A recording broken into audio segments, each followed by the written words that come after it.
Okay. Next is religious problem solving. It serves a variety of purposes like providing a means, gaining control, and comfort. And there are three types of religious problem solving. First is self directing, and usually that's when people rely on themselves to cope with a problem or a situation rather than the higher power to intervene.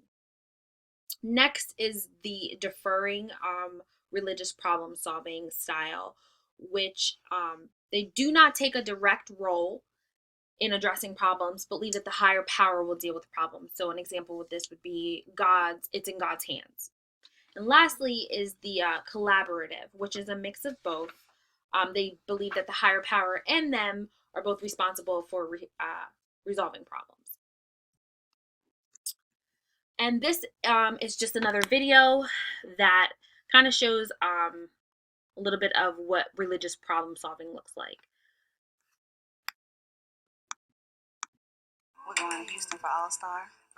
Oh, that's cute. My name is Casey Pope, and I'm a survivor of childhood molestation.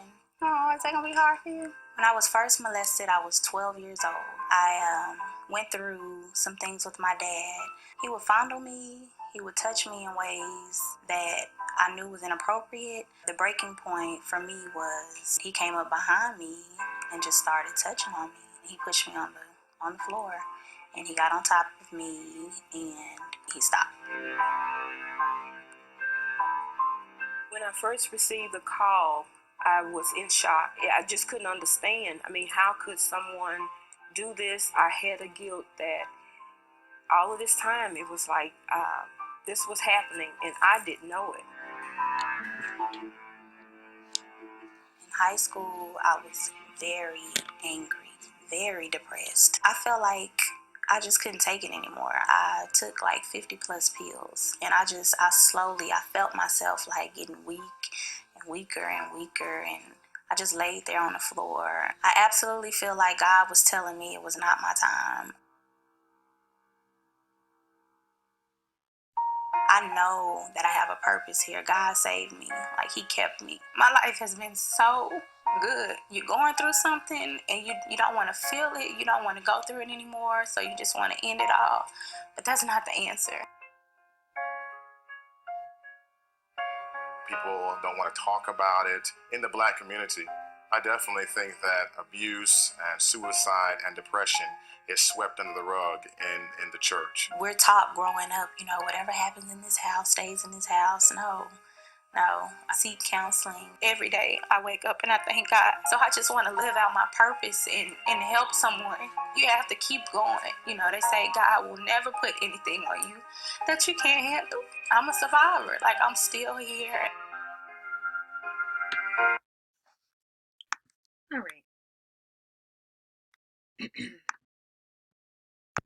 Okay, so what did we learn? Obviously, we went through a lot of information. Primarily, racism and poverty are huge factors that contribute to African American women's psychosocial development. Racism and poverty leads to a negative sense of self, which can in turn cause problems within intimate relationships. And we've seen this, the amount of stressors. Obviously, if they are able to cope with just a Afrocultural mechanism or style, they would be able to get through it. But these are just some of the risk factors for that population. So I hope that all of you learned something and were interested. And thank you all for watching.